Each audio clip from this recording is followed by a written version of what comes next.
Picture this. A young woman stands trembling in the palace corridors. Tears stream down her face. The candles flicker against stone walls. And then, the 70-year-old king leans close. He whispers something in her ear. Something that shatters everything she thought she knew about herself.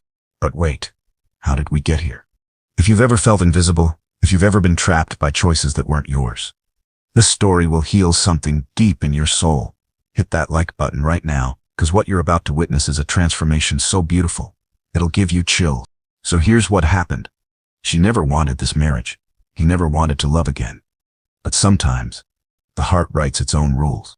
Let me take you back to where it all began. Picture 15th century royal courts, candlelit chambers, arranged marriages as political tools. Women are valued as alliances, not human beings. In this world, a young woman's voice meant nothing. Her dreams, even less. But this woman, she's different. She carries a secret so dangerous. She burns evidence of it every single night. And this king, this powerful man, everyone fears. He's drowning in loneliness, so deep, it's killing him slowly. Neither knows. They're about to save each other. What he confesses to her in that moment will change how you see love forever. The secret he's carried for decades. The promise that's been slowly destroying him. And the choice that requires more courage than ruling a kingdom. Stay with me until the end, because his final revelation will leave you sobbing. The good kind of sobbing. The kind that reminds you, love really can conquer everything. You won't believe how this ends. Trust me. She's about to discover strength she never knew existed. Is about to learn that protecting your heart can become its own prison. And together, they're about to prove that real love doesn't just find us. It transforms us. Are you ready? Because this journey, it's going to wreck you in the most beautiful way. The woman crying in those corridors, she's not who you think she is. The king whispered that secret. He's breaking a vow he's kept for 30 years. And what happens next will show you that courage isn't the absence of fear. Courage is choosing love when everything inside you screams to run. Let's go back to the beginning of their impossible story. Comment below if you believe people can transform. Because what you're about to see is two souls becoming everything they were meant to be, even when the world told them it was impossible. And guys, this community always understands that the best love stories aren't about finding someone perfect. They're about two broken people learning to be whole together. The tears she's crying right now, they're not just from heartbreak. They're from finally being seen. The words he's whispering, they're not just confessions. They're the key to both their prison. But first, let me show you her world. The world that taught her she didn't matter. Meet Isabella, though that's not her real name. She's the youngest daughter of a lesser noble house. The overlooked one. The one who smiles at royal banquets, while feeling completely invisible. Her older sisters shine like jewels. They command attention. They know their worth. Isabella? She sketches maps in hidden corners. Dreams of places beyond castle walls.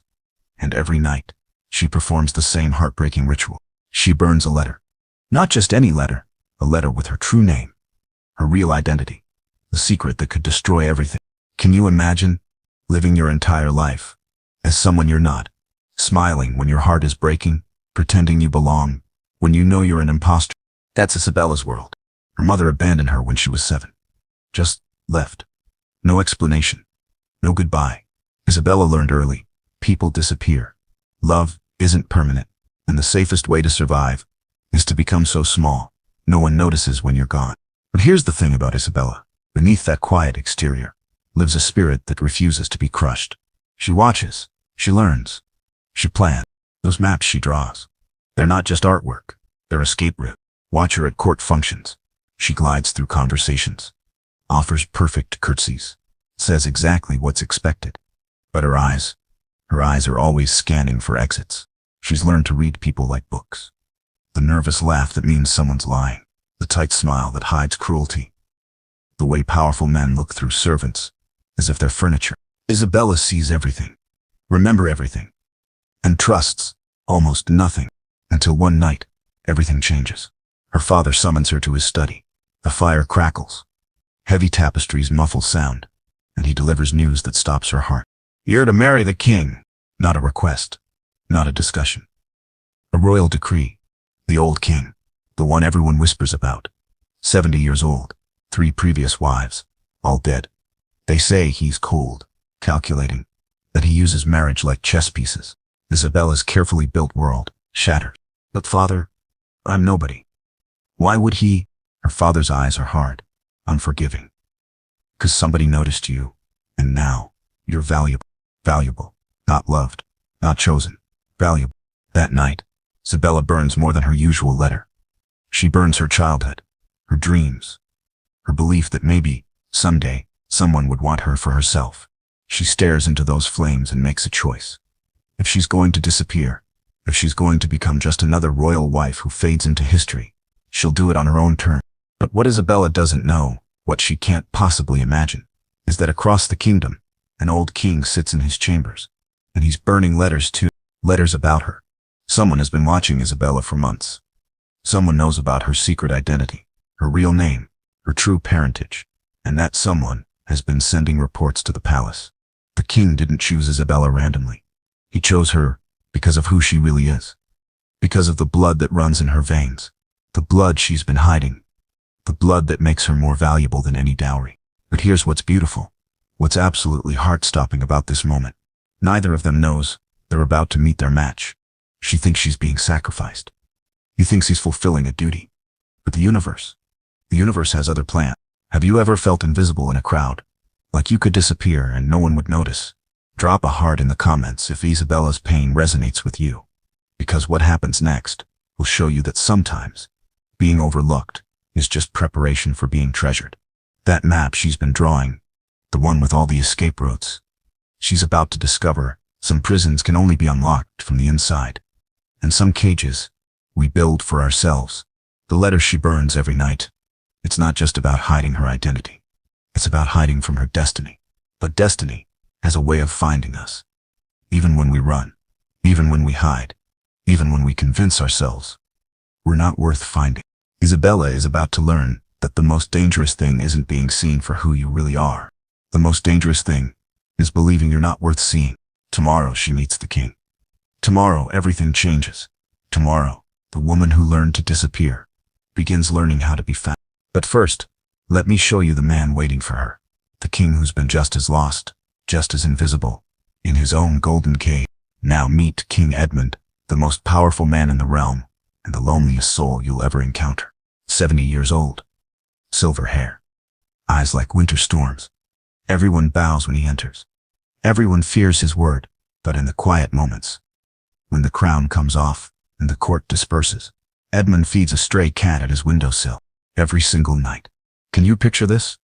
The man who commands armies, who decides fates with a gesture, gently placing scraps of food for a creature that nobody else notices. That cat, she's the only living thing that approaches him without wanting something. Here's what breaks my heart about Edmund. He rules a kingdom, but lives like a prisoner. Golden chains are still chains. Power without connection is just elaborate loneliness. Watch him in his private chambers.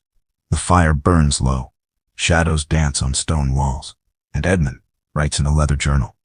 The same ritual every midnight for 30 years. What does a king write about? His fears, his regrets, the promises that shaped him, the love he lost, and the vow that keeps him from loving again. You see, Edmund wasn't always alone. Once he loved someone so deeply, it nearly destroyed his kingdom. A young queen, beautiful, passionate, impossible. She died protecting their unborn child. Died because enemies used his love as a weapon against them both. In her final moments, she made him promise something. Something that's haunted him for 3 decades. Never love like this again. It makes you weak. It makes you dangerous. Rule with your mind, not your heart. And Edmund, broken, grieving, drowning in guilt, promised. He's kept that promise. 3 political marriages. 3 dutiful wives. 3 carefully orchestrated alliances. But never love. Never vulnerability. Never the soul-deep connection that once made him feel human. Until now, something's changed. The kingdom needs an heir. The council pressures him. But deeper than duty, something in Edmund whispers that maybe it's time to risk his heart again. That's why he's chosen Isabella. But here's what's beautiful. What makes this man more than just a crown and a title. Edmund sees people, really sees them. When Isabella's name was suggested, he didn't just review her family lineage. He watched her from the shadows, through reports, in stolen moments at court functions. He saw her kindness to servants, her intelligence during political discussions, the way she sketches maps, as if planning escapes, a sadness she thinks she hides. Edmund recognizes that sadness. It mirrors his own. She's strong, he tells his advisor one night. Stronger than she knows. And she's hiding something, just like I am. What Edmund doesn't realize, what he can't possibly know, is that Isabella's secret connects to his own past. Her true identity, the one she burns evidence of every night. It's tied to promises made long before she was born. Watch this beautiful man prepare for their meeting. He dismisses servants. Practice conversations.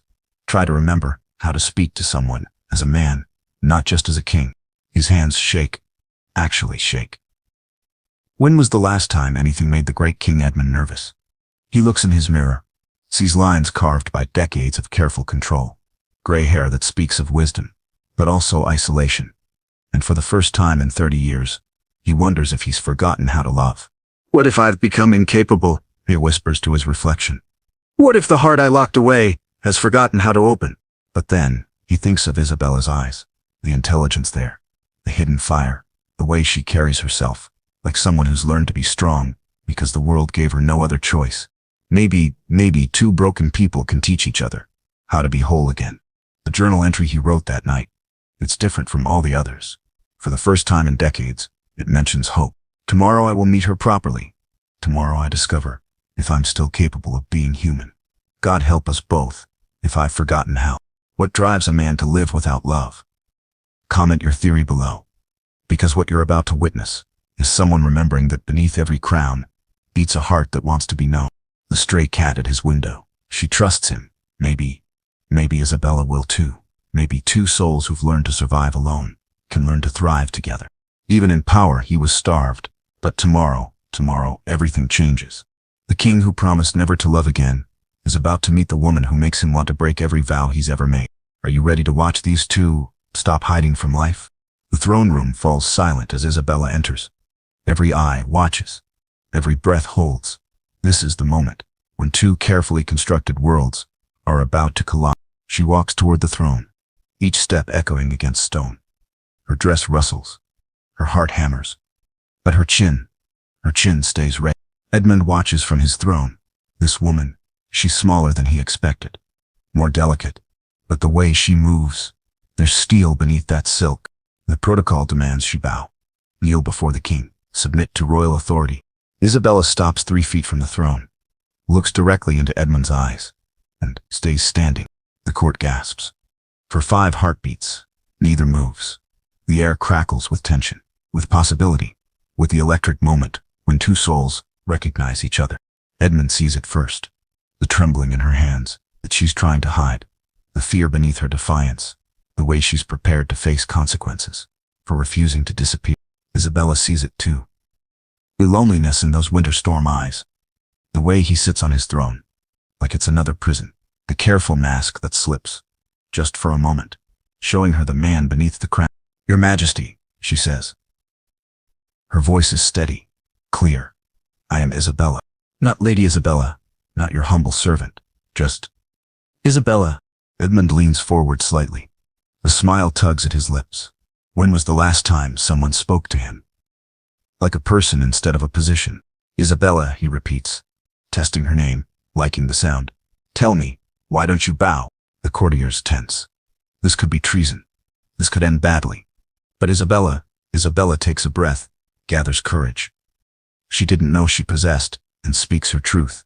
Because, Your Majesty, I thought you might prefer to meet the woman you're considering marrying, rather than just another subject.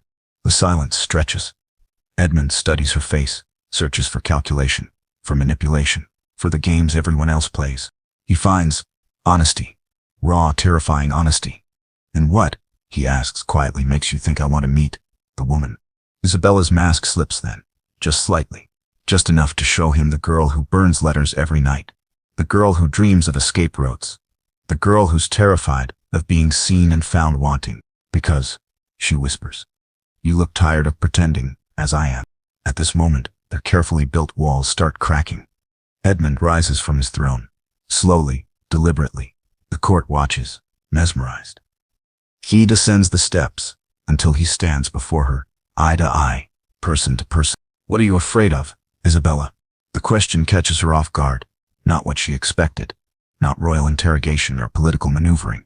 Just genuine curiosity about her heart. Disappearing. She answers before she can stop herself. I'm afraid of becoming invisible again. Edmund nods. Understanding floods his features. And I, he says softly, am afraid of the opposite. Of being seen and being found empty. Tell me, have you ever felt instant recognition? That moment when someone looks at you and sees the parts you try to hide. Drop your experience in the comments, because what's happening here will give you chills. Neither realize they just met their salvation and their destruction. Isabella stares at this king, this powerful man who just confessed vulnerability to a room full of nobles, who risked his reputation to speak the truth to her. Edmund stares at this woman, who refused to bow not from arrogance, but from a desperate need to be seen as herself, who answered his question with such honesty, it takes his breath away. Walk with me, he says suddenly. Not a command, an invitation. The court erupts in whispers as they leave together. This isn't protocol. This isn't how royal courtships work.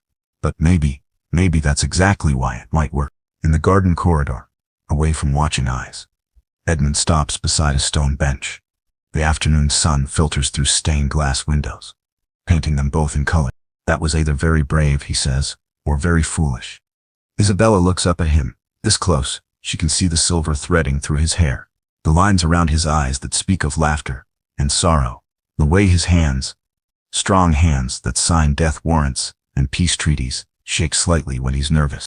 Maybe both, she admits. Edmund laughs then. Actually, I laugh. The sound surprises them both. When was the last time someone was honest with me about being foolish?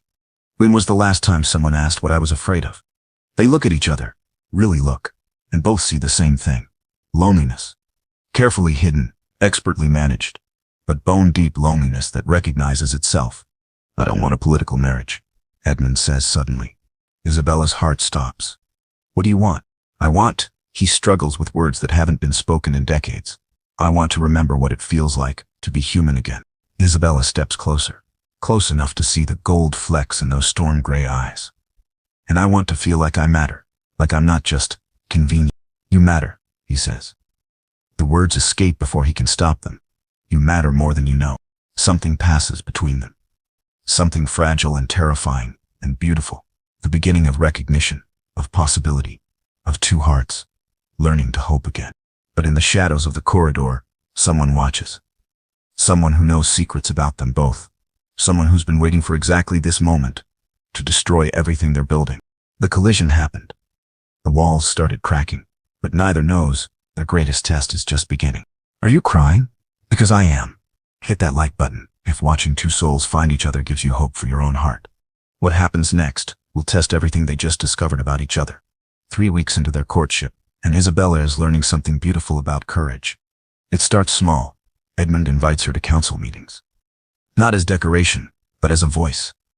The first time she speaks, suggesting a trade route adjustment that could benefit border villages. The room falls silent. A woman, offering policy advice. Unthinkable. But Edmund leans forward. Continue.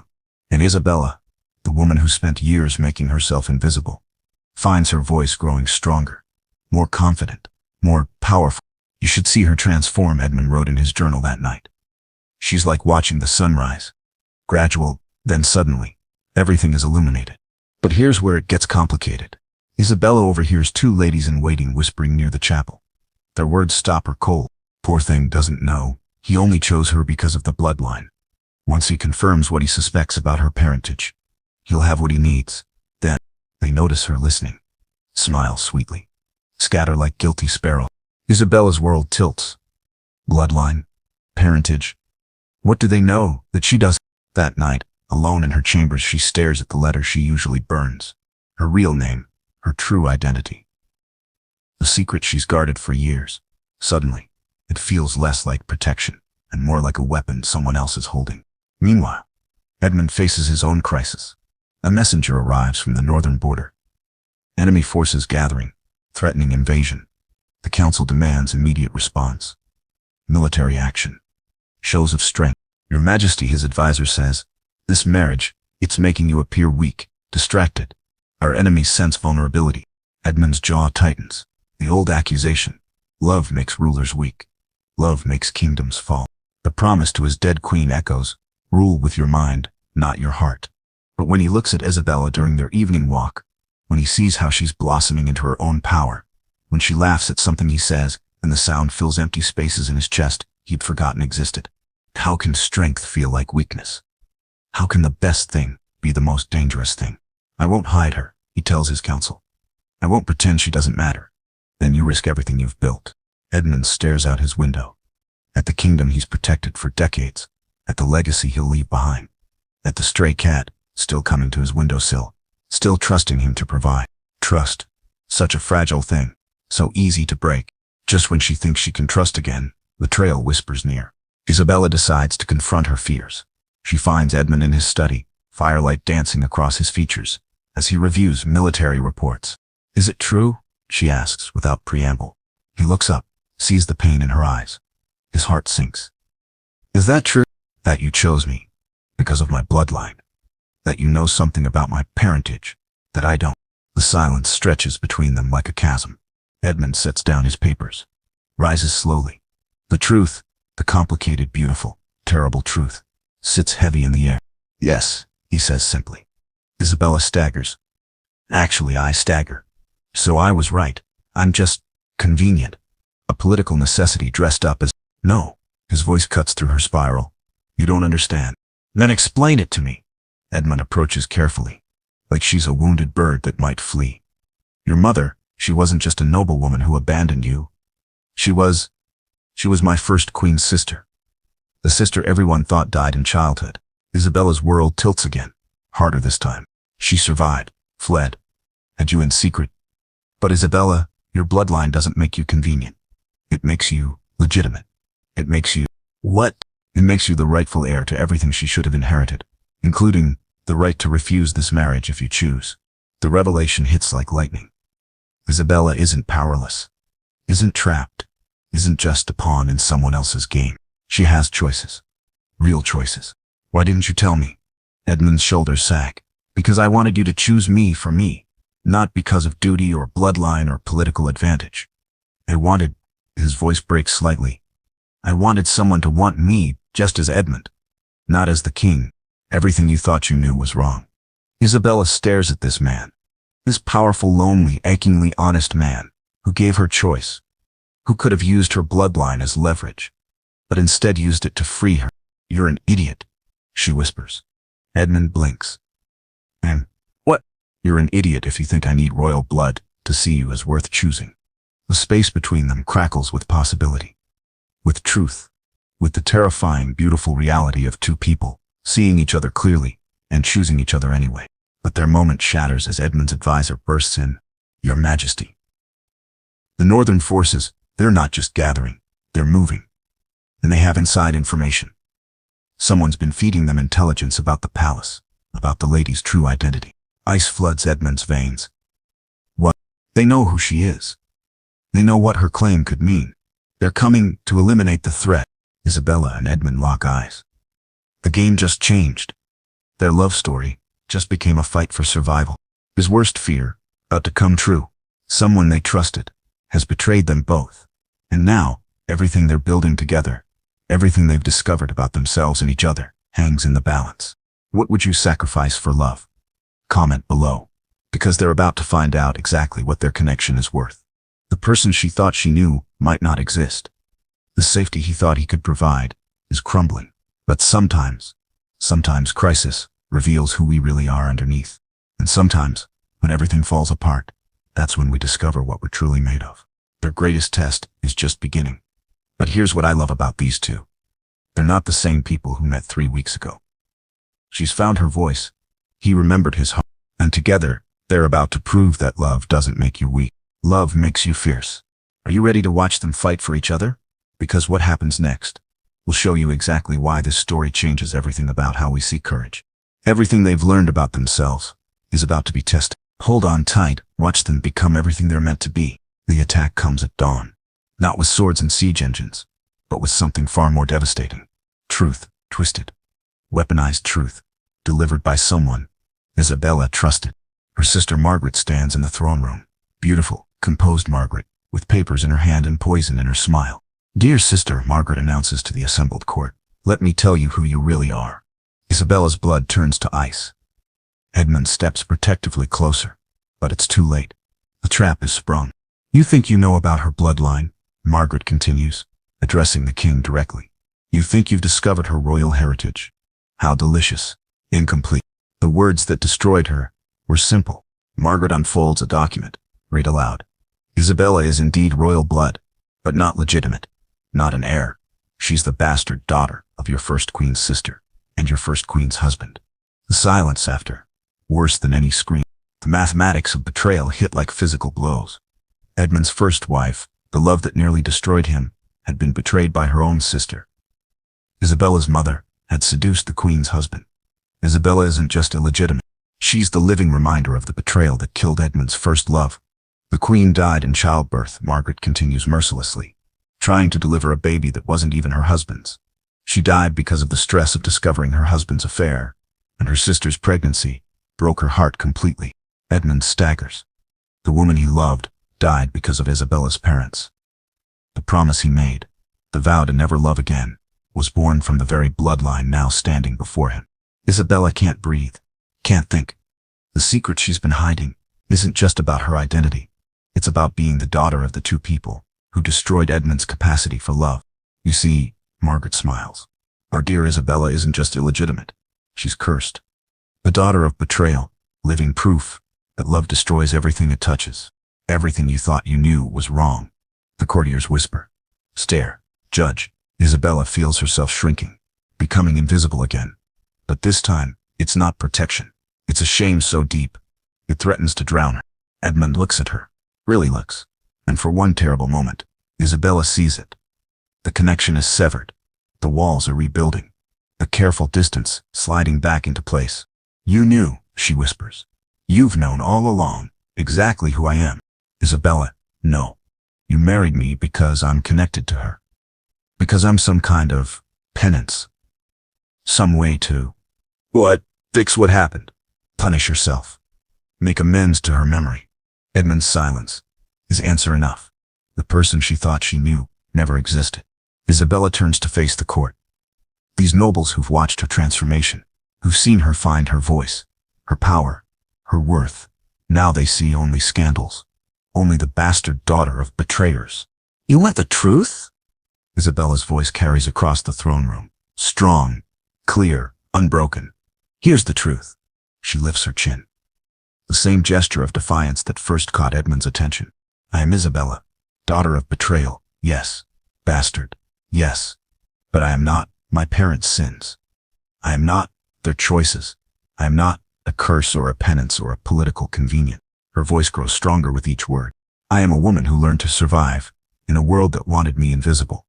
I am someone who found courage when everyone said I had none. Her voice cracks then, just slightly. "I am someone who was foolish enough to believe she could be loved for herself." The throne room holds its breath. Edmund takes a step toward her, but Isabella raises her hand, stops him with a look. "No, you made your choice. The moment you decided keeping secrets was more important than trusting me with truth." She turns, walk toward the great doors, each step echoing like a heartbeat. "Isabella, wait." She stops, doesn't turn around. "I need you to know," Edmund's voice breaks, "that what I feel for you, it has nothing to do with her, nothing to do with the past. It's what?" Isabella finally faces him, tears streaming, but her spine, steel straight. "It's what, Edmund? Love? 'Cause if this is love, if love means hiding the truth, if it means making someone feel like they're only valued for bloodline or political advantage or guilt." She takes a shaky breath. "Then maybe your first queen was right. Maybe love is too dangerous. Maybe it does destroy everything it touches. Has anyone ever shattered your world like this? Comment below, because what happens next will show you that sometimes devastation is preparation for transformation." Edmund watches her leave, feels 30 years of careful control crumbling. The promise he made to his dying queen, the vow to never risk his heart again, was supposed to protect him from exactly this moment. But here's what Edmund discovers. As Isabella disappears through those doors, some pain is worth the risk. Some connections are worth fighting for. Some love is worth breaking every vow you've ever made. That night, Alone in his chambers, Edmund stares at his journal, at 30 years of entries about duty, control, careful distance, at the recent pages, filled with wonder at Isabella's transformation. On his own, he picks up his quill, writes 5 words that change everything. I choose love over fear. Meanwhile, Isabella sits in her chambers, staring at the letter she burns every night, her real name, her true identity, the secret that's no longer secret. But for the first time, she doesn't burn it. Instead, she looks in her mirror, at the woman who spoke truth to an entire court, who refused to apologize for existing, who found strength even in devastation. I am Isabella, she whispers to her reflection, and I am enough, with or without royal blood, with or without his love. I am enough. The sister who betrayed her thought she was destroying Isabella's chance at happiness. But sometimes, destruction clears ground for something stronger to grow. Sometimes, the worst thing that happens to you becomes the catalyst for becoming who you were always meant to be. I'm sobbing. Please tell me you feel this too. Because tomorrow, they both have to decide. Does love mean holding on or letting go? Does courage mean fighting or walking away? The devastation is complete. The secrets are exposed. The careful walls have crumbled completely. But here's what Margaret didn't count on. What the courtiers don't understand. What even Edmund and Isabella don't realize yet. Sometimes love isn't about being perfect people, finding perfect circumstances, at the perfect time. Sometimes love is about 2 broken people, choosing to be brave together, in an imperfect world. The question is, will they choose each other, or will fear win after all? 3 days of silence. 3 days of Ella locked in her chambers. 3 days of Edmund staring at that journal entry. I choose love over fear, and wondering if he's strong enough to mean it. Then, everything changes. The northern armies arrive, not to invade, but to offer alliance. Their leader requests an audience with the bastard princess who spoke truth to power. Word of Isabella's courage in the throne room has spread beyond the kingdom's borders.